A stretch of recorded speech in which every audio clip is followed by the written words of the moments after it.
Zane Clodfelter with Otters TV, here with the broadcaster for the Florence Freedom, Aaron Brodie. This is your second trip to Bosse Field this year, correct? Yes, sir. When you guys made the first trip earlier this year, what were your initial impressions of Bosse Field?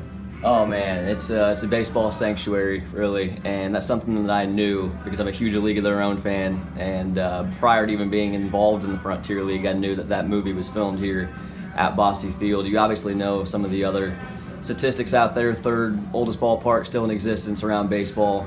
Probably heard of the other two, Fenway and Wrigley. I mean, there's just so much history inside this building. When you couple that with the League of Their Own, my favorite baseball movie growing up from summers way back when, I was looking forward to this trip the first time, and we got rained out in the finale. It shortened a little bit that weekend, so then I circled, this weekend on my calendar, and it's been just a tremendous experience and a stop I'll never forget.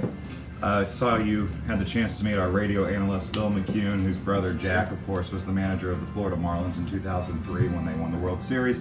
He's been with us, I think, since 2003, he said. So all these different types of people that you've met in the Frontier League, who really just sticks out to you around the Midwest? I've met so many good broadcasters. That's obviously kind of like a close-knit fraternity once you get to the Frontier League. Guys like Tim Calderwood, even Sam here at Evansville, just genuine great guys, people that I love to learn from. I try to be a sponge in these type of situations. You come to a ballpark like Bosse, everybody around here is a baseball historian, somebody that you can learn a lot about the game from. And for the most part, I've involved myself with the broadcasters. Obviously, Clint Brown, the owner with the Florence Freedom last year, I was just an intern in Florence, but what he's done for our organization and how much he means to that city, it was an honor to get the opportunity to meet him. I don't know how long you want me to go on this. Oh no, but, you can go as long as you want, man. There's no we don't have commercials on Otters TV. Sure. Yeah. Spencer Smith, another guy I owe a debt of gratitude to, teaching me the ropes of broadcasting here in the Frontier League. He's obviously moved on to affiliated baseball, AA with the Yankees. I try to talk to as many people as I can every single day, just to try to kind of get a feel for their story, see how it correlates with mine, how it can be maybe a little bit different. It's just a bunch of fascinating people, and I've learned a lot from a great deal. Dennis Pelfrey, our manager too, Brian White, those guys have taught me more about the game in this one season that I've been with Florence than I probably learned in my first 26 years, and I haven't played college baseball. So just soaking every minute this summer in, and a lot of great people around the league. So you said you played college baseball? I did. Where did you play? I played at Indiana Tech, NAIA school in Fort Wayne. What'd you play? As a freshman, I was a pitcher and an outfielder. Okay.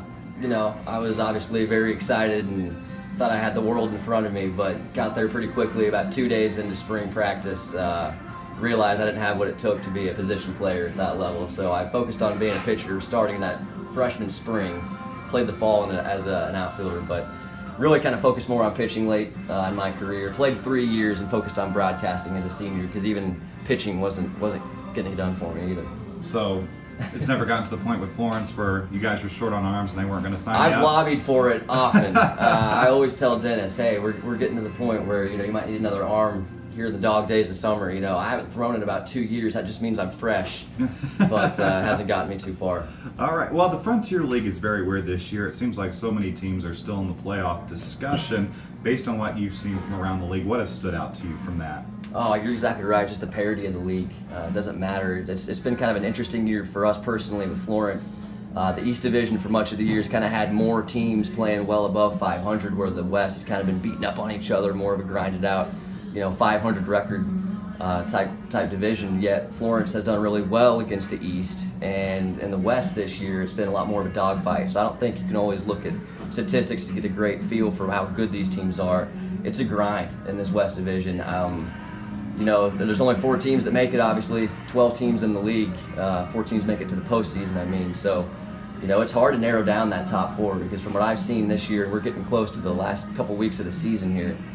Everybody seems pretty even. I think that's just great for the league. To have this many teams still in it this late in the season is going to be a really exciting home stretch. Yeah, see, I've been here for 8 years. There was a time where there were 14 teams in the league, and then actually there was a wild card round where there was actually one-game wild card play-in, and then you had the normal division. I didn't like that. I'd much rather just go straight to the division and then have the championship series as well. Your favorite ballpark in the Frontier League, and you don't have to say Bosse Field. Oh my goodness. I know. Outside of your own park, because Right, I also, yes, I also thanks. know then the backup answer would be your ballpark in Florence, Kentucky, which is very nice. But outside of your home ballpark, which one? I don't want to try to look like I'm sucking up to you guys, but I have to say Bosse Field. I mean, you saw me over here yesterday reading up on the history of the ballpark and some of your posters over here. Get an opportunity to come to this stadium. We've talked a little bit about the history of it already. I don't know too many other ballparks around the league that before I got to the Frontier League I knew existed and wanted to go to. So that's where Evansville and Bosse Field, historic Bosse Field, stands out, and it has not let me down the 2 times I've gotten to come here. I mean, you still got the Racine Bells, all the logos on the signage, walls. man, all the signage. I mean, walking through the same tunnel Tom Hanks did when he punches out the light after he's getting ejected going to the visiting clubhouse. I mean, this is baseball right here. So I got to admit, you guys have the best ballpark outside UC Health Stadium in the league. Yeah, see, Florence people, he still has your back. All righty, well, he's Aaron Brodie, the broadcaster for the Florence Freedom. I'm Zane Clodfelter, and this has been Otters TV.